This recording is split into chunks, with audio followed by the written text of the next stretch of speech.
warahmatullahi wabarakatuh. Halo semuanya. Perkenalkan, saya Wanda Suci Ramadhani Hasibuan, NIM 424121003 dari kelas PSKM 24A. Jadi di sini saya akan membawakan materi tentang mata kuliah Pancasila, yaitu Pancasila sebagai ideologi negara Republik Indonesia. Saksikan video saya. Di sini yang pertama, Pancasila sebagai ideologi negara Republik Indonesia. Jadi Pancasila sebagai ideologi negara berfungsi sebagai dasar dan panduan dalam kehidupan bernegara dan berbangsa. 5 sila Pancasila mencerminkan nilai-nilai luhur yang menjadi landasan hidup masyarakat Indonesia, seperti kepercayaan kepada Tuhan, kemanusiaan, persatuan, demokrasi, dan keadilan sosial. Dan Pancasila bersifat terbuka dan fleksibel, sehingga mampu menjawab tantangan zaman pada era globalisasi ini.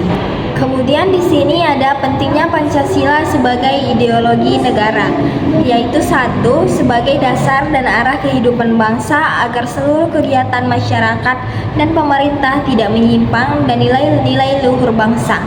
Yang kedua, sebagai pemersatu bangsa, karena Pancasila mengandung nilai toleransi, keadilan, dan persatuan yang dapat menyatukan masyarakat yang berbeda suku, agama, dan budaya. Kemudian yang ketiga, sebagai pedoman dalam bersikap dan bertindak, baik dalam kehidupan pribadi maupun bermasyarakat. Yang keempat, sebagai sumber hukum dan kebijakan negara, yang menjadi landasan dalam pembentukan peraturan perundang-undangan. Kemudian yang kelima, yaitu sebagai benteng terhadap ideologi asing, sehingga bangsa Indonesia tidak mudah terpengaruh oleh paham-paham yang bertentangan dengan nilai-nilai nasional. Kemudian di sini kita lanjut tentang ideologi. Jadi pengertian ideologi ini adalah ideologi adalah kumpulan gagasan, keyakinan, dan pandangan hidup yang menjadi pedoman bagi sekelompok masyarakat atau negara. Kemudian di sini masuk fungsi dari ideologi. Jadi fungsi ideologi yaitu 1. Sebagai pedoman hidup dalam berpikir dan bertindak, dan yang kedua sebagai dasar dan arah tujuan bangsa, yang ketiga sebagai alat pemersatu masyarakat, yang keempat sebagai motivasi dan pendorong perjuangan, dan yang kelima sebagai penyaring terhadap pengaruh luar. Kemudian kita masuk tentang macam-macam ideologi. Jadi macam-macam ideologi ini ada 5. Yang pertama yaitu ideologi fasisme, atau fasisme ini kekuatan terpusat pada satu pemimpin dan menolak demokrasi. Yang kemudian yang kedua ada ideologi komunis. Jadi tentang ideologi komunis ini kepemilikannya itu bersama atas alat produksinya. Kemudian yang ketiga itu ada ideologi liberal, yaitu menjunjung tinggi kebebasan individu. Kemudian yang keempat ada ideologi Islam, berdasarkan ajaran dan nilai-nilai Islam dalam seluruh aspek kehidupan kita. Kemudian yang kelima yaitu ideologi Pancasila, ideologi khas yang berlandaskan tentang nilai-nilai Pancasila. Kemudian di sini ada tabel tentang perbandingan ideologi Pancasila dengan paham ideologi besar lainnya di dunia.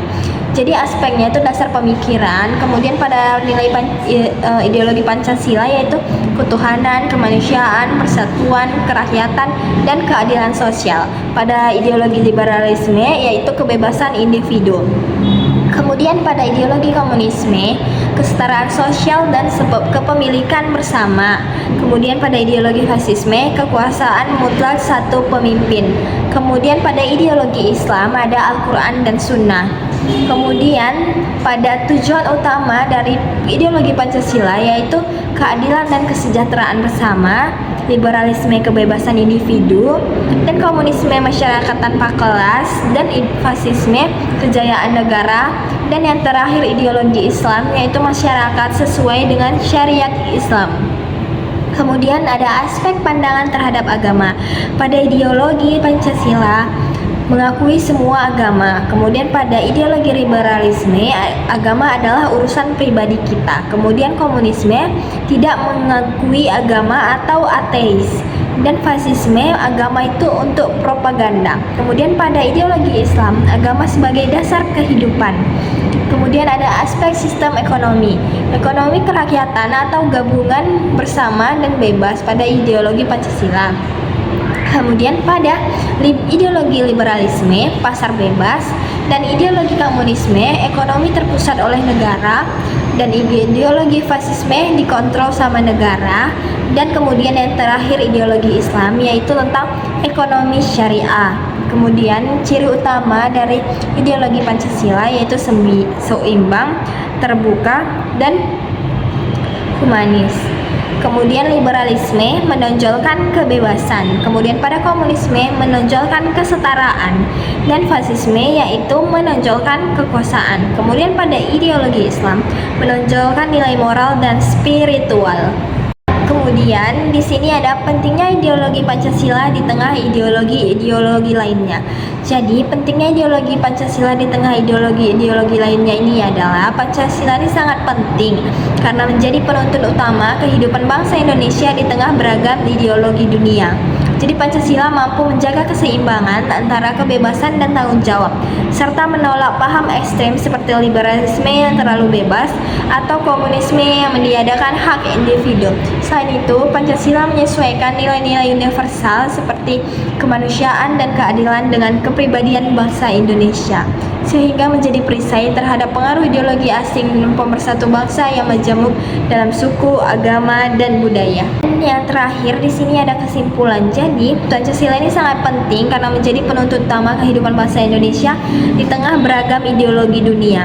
Pancasila mampu menjaga keseimbangan antara kebebasan dan tanggung jawab, serta menolak paham ekstrim seperti liberalisme yang terlalu bebas atau komunisme yang meniadakan hak individu. Selain itu, Pancasila menyesuaikan nilai-nilai universal seperti kemanusiaan dan keadilan dengan kepribadian bangsa Indonesia, sehingga menjadi perisai terhadap pengaruh ideologi asing dan pemersatu bangsa yang majemuk dalam suku, agama, dan budaya. Sekian yang dapat saya sampaikan tentang pentingnya ideologi Pancasila pada Republik Indonesia. Saya akhiri dengan Assalamualaikum warahmatullahi wabarakatuh. Bye semuanya.